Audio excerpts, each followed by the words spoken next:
अस्सलाम वालेकुम जी, आपका होस्ट सईद अहमद अली आपकी खिदमत हाजिर हमारा यूट्यूब और फेसबुक चैनल यह है पाकिस्तान देखना। लाखों करोड़ों दुरूद सलाम हज़रत मोहम्मद मुस्तफ़ा सल्लल्लाहु अलैहि वसल्लम और आले मोहम्मद पर। आज सुप्रीम कोर्ट के अंदर आप जानते हैं कि 8 रुकनी बेंच समाअत कर रहा था कि जो 2023 प्रैक्टिस एंड प्रोसीजर एक्ट एक इन्होंने पार्लियामेंट के जरिए पास करवाया है। हालांकि इसके ऊपर तमाम कानूनी माहिरीन ने अपना सर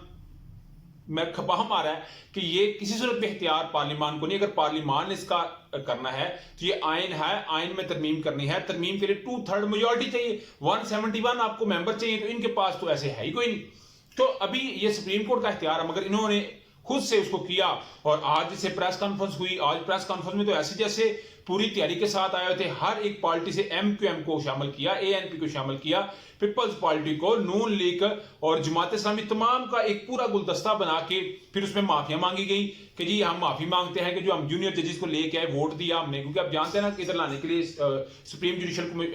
काउंसिल के अंदर वोट भी देना पड़ता है, और ये फेडरल मिनिस्टर जो होता है ना, वजीर कानून, उसने भी शामिल होना होता है। तो आजम वजीर तारा साहब ने आज माफी मांगी। भाई माफी आप किस चीज की मांग रहे हैं? माफी तो आपको कौम से मांगनी चाहिए, माफी तो आपको आइन लिखने वालों से मांगनी चाहिए, माफी तो आपको सुप्रीम कोर्ट से मांगनी चाहिए, माफी तो उस वोटर से मांगनी चाहिए जो कहता है कि मुझे वोट का हक दे, 90 दिन के अंदर मैंने वोट कास्ट करना है। आप उनको वोट का हक नहीं दे रहे, उनसे वोट माफी नहीं मांग रहे, तो एवं ही आप लोगों के सामने, मीडिया के सामने आके माफिया मांग रहे। आज ही 8 रुकनी बेंच ने समाअत की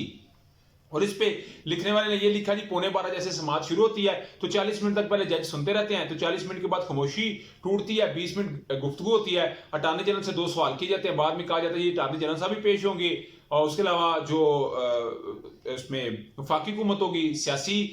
जमातें होंगी, इनको तलब कर लिया गया जी आप आए और आके हमारी जो है वो मुआवनत करें। तो इसका मतलब है कि सुप्रीम कोर्ट ने आपको 4 दिन वर्किंग का टाइम दिया है, नहीं तो उन्होंने बता दिया है कि एक हमें कहता था वजीर आजम कि आप जूती की नोक पे हैं, तो हमने फैसला करके वजीर आजम को उसको हटाया कि नहीं, आज भी वो नाहल हुआ है।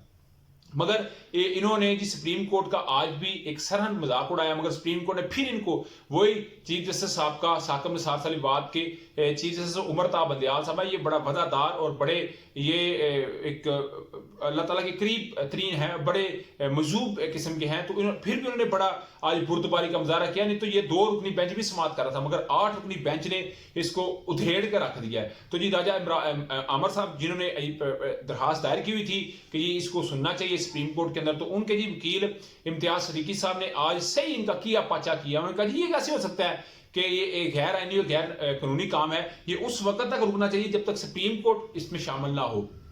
उन्होंने कहा ये कैसे हो सकता है कि चीफ जस्टिस साहब को ही कुछ जस्टिस साहिबान जो है वो अहकाम दें। उनका जी चीफ जस्टिस साहब अपनी एक वर्थ रखता है। फिर उन्होंने एक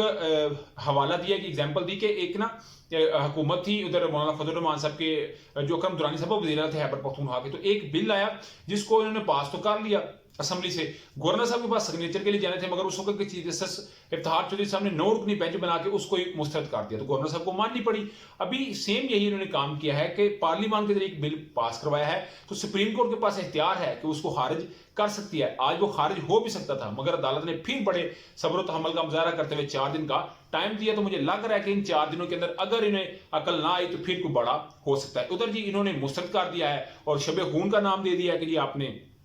ये आपके पास हथियार नहीं है, आपने किस तरह इसको कर दिया, यानी कि यकसर तरीके से उसको मुस्तरद किया है और आइन से मुतसादम करार दे दिया गया है। जो आज 8 रुकनी बेंच बना है, उस 8 रुकनी बेंच को इन्होंने मुस्तरद कर दिया। मगर देखें फिर भी अदालतों का इनके लिए कितना, ये कहते हैं इमरान खान साहब लाडलापन है, तो लाडलापन तो आपके साथ भी जतलाया जा रहा है, मगर आपको समझ जब आएगी बड़ी देर हो जाएगी। मगर इनका प्लान ये है कि अभी हमारे पास बेचने के लिए कुछ है तो नहीं चूरन, हमें अदालतें पकड़ के कान से बाहर निकाले तो हम के जी हम तो जाना नहीं चाहते, हम तो वहां की खिदमत करना चाहते थे, हमें अदालतों ने निकाल दिया। तो ये जी एक कुछ अपडेट थी। उधर इमरान साहब को जी 2 बड़े केसेस, जो कि ATC में जलाओ गिराव का एक मामला था, इंसानी दहशतगर्दी में दूसरा जिले शाह का मामला था, तो आज इनका दिल था कि गिरफ्तारी हो जाती, मगर इमरान साहब जी वीडियो लिंक के जरिए उन्होंने पेश होने की इस्तदा की थी, जो आज उनकी कबूल कर ली गई, तो 4 मई तक उसमें तोसीह कर दी गई है। तो ये इमरान साहब को